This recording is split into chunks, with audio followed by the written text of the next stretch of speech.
Hello everyone. তো অনেক দিন পর আবার এলাম একটু ক্যামেরার সামনে। অনেক দিন তোমাদের সাথে কোনো রেসিপি শেয়ার করা হচ্ছে না। ওই টুকটাক মেয়েকে নিয়ে কিছু ভিডিও হয়তো তোমাদের সাথে শেয়ার করছি, তাও সময় মতো কিছুই করতে পারছি না। চেষ্টা করছি অ্যাক্টিভ থাকার, কিন্তু হয়ে উঠছে না আর কি। তো আজ অনেক দিন পরে একটা রেসিপি ভাবছি তোমাদের সাথে একটু শেয়ার করব। তো চলো, কী রেসিপি করব, কিভাবে করব, সবটাই তোমাদের সাথে শেয়ার করে নেব। চলো। তো দেখো, এখানে তো সব রকম সবজি কেটে নিয়ে চলে এসেছি। সবজির মধ্যে রয়েছে টমেটো, ক্যাপসিকাম আর পেঁয়াজ। সাথে নিয়েছি আদা রসুন আর লঙ্কা আর ধনেপাতা কুচি।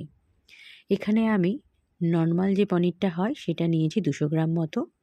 পনিরটাকে আধা ঘন্টা ধরে ম্যাগনেট করে রেখেছি টক দই, নুন, হলুদ আর সামান্য একটু কাশ্মীরি লঙ্কা গুঁড়ো আর গোলমরিচ গুঁড়ো দিয়ে।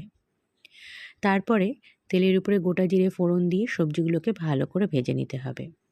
ভাজার সময় দিয়েছি স্বাদ মতো নুন, মিষ্টি, ধনে গুঁড়ো, জিরে গুঁড়ো আর কাশ্মীরি লঙ্কা গুঁড়ো। তারপরে ওই যে পনিরটা ম্যাগনেট করে রেখেছিলাম সেটা দিয়ে দিয়েছি। ভালো করে টস করে নিতে হবে। আর হ্যাঁ, তোমরা যদি কেউ ক্রিম পনির ইউজ করো তাহলে কিন্তু ম্যাগনেট না করলেও চলবে। দেখো, সামান্য একটু জল দিয়ে ভালো করে ফুটিয়ে নিয়েছি আর নামানোর আগে দিয়ে দিয়েছি ধনেপাতা।